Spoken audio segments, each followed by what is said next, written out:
नमस्कार। जनशोध न्यूज़ में आपका स्वागत है। मैं प्रदीप तिवारी।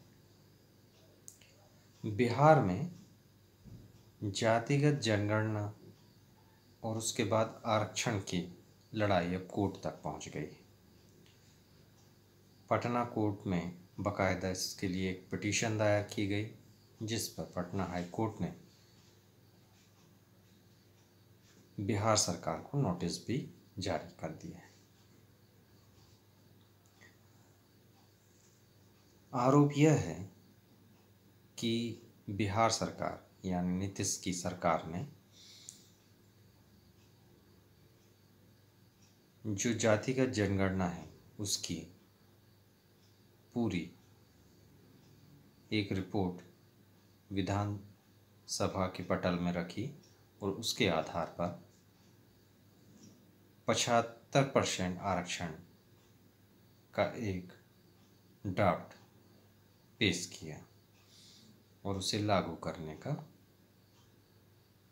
एक नोटिफिकेशन जारी किया और यह रोजगार में तुरंत लागू हो गया, नौकरी में तुरंत लागू हो गया। इसके नोटिफिकेशन भी जारी कर दिए गए।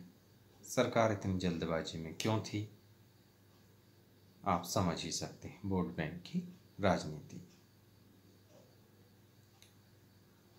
इतनी जल्दबाजी में सरकार यह भी भूल गई कि जो संविधान में प्रोविज़न किया गया है 60% आरक्षण का, उसे भी वह क्रॉस करके 75% के आरक्षण पर पहुंच गई, जिसे कोर्ट में चुनौती दी गई, जिसमें अब सरकार बगले झांक रही है।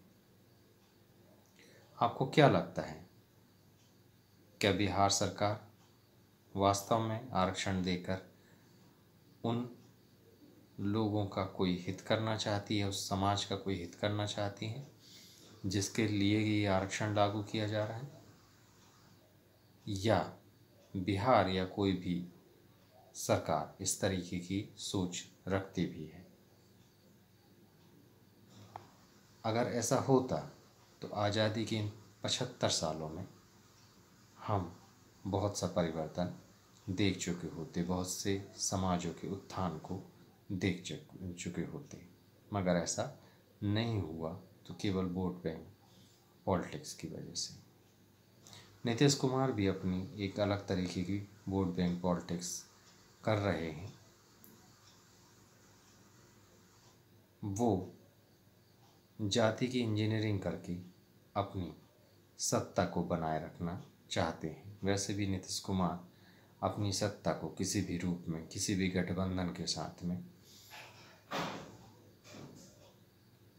बनाए रखना चाहते हैं। यह हम पिछले दशकों से देखते ही आ रहे हैं। ये उनका एक नया शगुफा है, मगर पहले जो वो करते थे वो बिहार तक सीमित था, मगर जो अब उन्होंने जातिगत जनगणना की बात की है वह पूरे देश को अपनी आगोश में ले चुका है।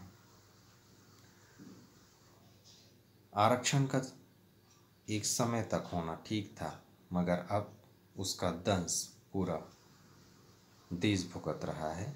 और जिस तरीके से यह जातिगत जनगणना और इस पर अपनी अपनी राजनीतिक रोटियां सेकने के लिए और उसके माध्यम से बोटियां खाने के लिए आतुर राजनेता जिस तरीके से इस पर राजनीति कर रहे हैं, यह आगे जाकर कोई भयावह रूप ना ले ले, इससे इनकार नहीं किया जा सकता है। आपके पास जब ये नेता आए तो आप उनसे प्रश्न जरूर कीजिएगा कि अगर वो गरीब और पिछड़े वर्गों और दलितों का उत्थान ही चाहते हैं तो उन्हें फिर आर्थिक आधार पर आरक्षण क्यों नहीं देते हैं? आखिर जातिगत आरक्षण ही देना वो क्यों चाहते हैं? उन्हें उत्थान से मतलब है, तो फिर तो यह जातिगत आरक्षण को छोड़कर आर्थिक आधार पर तो ज़्यादा बेहतर तरीके से हो सकता है। और अगर ऐसा नहीं है तो उन्हें निश्चित रूप से ये मान लेना चाहिए कि उनका जो वोट बैंक पॉलिटिक्स है वही उनका असली रूप है। आप उनसे प्रश्न कीजिएगा ज़रूर, क्योंकि आप प्रश्न करेंगे नहीं तो वो उत्तर देंगे नहीं। बेखौफ पत्रकारिता और बुलंद आवाज़ को अगर चुनना चाहते हैं तो लाइक और सब्सक्राइब करना ना भूलिए। देखते रहिए जनस्रोत। नमस्कार।